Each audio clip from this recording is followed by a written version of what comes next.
মে মাস পর্যন্ত সরকারের হাতে পর্যাপ্ত জ্বালানি তেলের মজুদ আছে এমন তথ্য জানিয়েছেন বিদ্যুৎ, জ্বালানি ও খনিজ সম্পদ মন্ত্রণালয়ের মুখপাত্র মনির হোসেন চৌধুরী।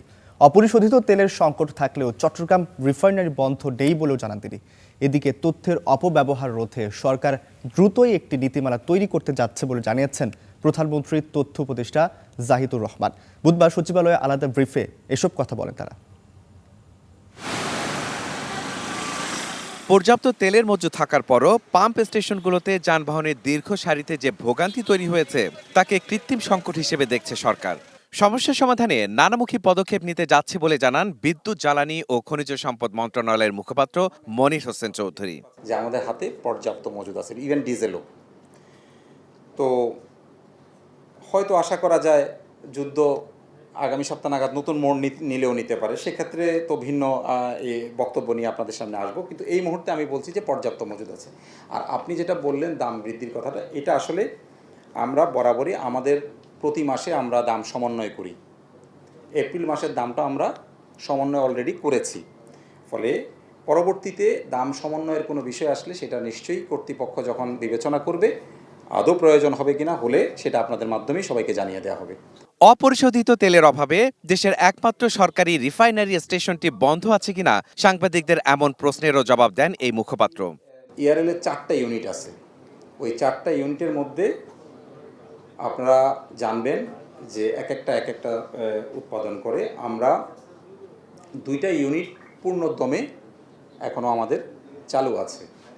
আমরা খুব সীমিত পর্যায়ে হলেও পরবর্তী যে চালানটা আমরা পাবো, যে পার্সেলটা আমরা পাবো, আশা করছি 20 তারিখ নাগাদ আমাদের ক্রুড অয়েলের একটা জাহাজ সৌদি আরবের ইয়ানবু বন্দর থেকে স্টার্ট করে লোহিত সাগর হয়ে ভিন্ন চ্যানেলে আমাদের এপ্রিলের লাস্ট উইকে কিংবা মে মাসের 1-2 তারিখের মধ্যে এসে পৌঁছাবে।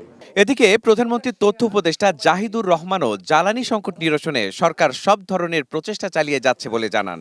তথ্য অধিদপ্তরে বিভিন্ন মন্ত্রণালয়ের অগ্রগতি প্রতিবেদন তুলে ধরে আরও বলেন, মব সন্ত্রাসের বিরুদ্ধে জিরো টলারেন্স নীতি নিয়েছে সরকার। মানে সাপ্লাইয়ের তো খানিকটা সংকট আছে, আসলে এটা ফ্যাক্ট। কিন্তু এই যে একটা পূর্বাভাস ছিল আমার ক্রুড শেষ হয়ে যাবে, ইস্টার্ন রিফাইনারি বন্ধ হয়ে যাবে, সেজন্য রিফাইন্ড পেট্রোল এবং অকটেনের মজুদ সরকার তৈরি করেছে। তথ্য প্রবাহের যুগে ডিজিটাল ব্যবহারের সচেতনতা বৃদ্ধিতে সরকার দ্রুতই একটি নীতিমালা প্রণয়ন করতে যাচ্ছে বলেও জানান তিনি। রাষ্ট্র নিয়ন্ত্রিত যেসব প্রতিষ্ঠান আছে তার বাইরে আমরা বেসরকারি প্রতিষ্ঠানগুলোর মাধ্যমেও তারা যে কাজটা খুব সহজে করছেন, এই কাজটা যে আসলে একটা অপরাধ, অনৈতিক, সেই বার্তাটাও জনগণের কাছে পৌঁছে দিতে চাই। তার পরবর্তীতে আমরা আসলে এটা করতে হবে, আমরা কিছু রুলস অ্যান্ড রেগুলেশনস, আমরা কিছু নিয়ম মানতে হবে এবং যেগুলো অপরাধ সেগুলো অপরাধ হিসেবে ট্রিটেড হবে, এই বার্তাটা আমরা একটু দিতে চাই। এবং আবারও বলছি, আমরা আইনজীবী প্যানেলের তৈরির কাজ শুরু হয়ে গেছে, এটার জন্য নীতিমালা তৈরি হয়ে গেছে, দ্রুতই একটা আইনজীবী প্যানেলও তৈরি হচ্ছে। সরকারের কাজে স্বচ্ছতা নিশ্চিতে প্রত্যেক সপ্তাহের নির্দিষ্ট দিন অগ্রগতি প্রতিবেদন তুলে ধরার পাশাপাশি প্রশ্নোত্তর পর্বের মাধ্যমে সরকারের অবস্থান পরিষ্কার করা হবে বলেও জানান প্রধানমন্ত্রীর এই তথ্য উপদেষ্টা। এরকম না, ঘটনাটাকে খুবই মাহাদি হাসান, স্টার নিউজ, ঢাকা।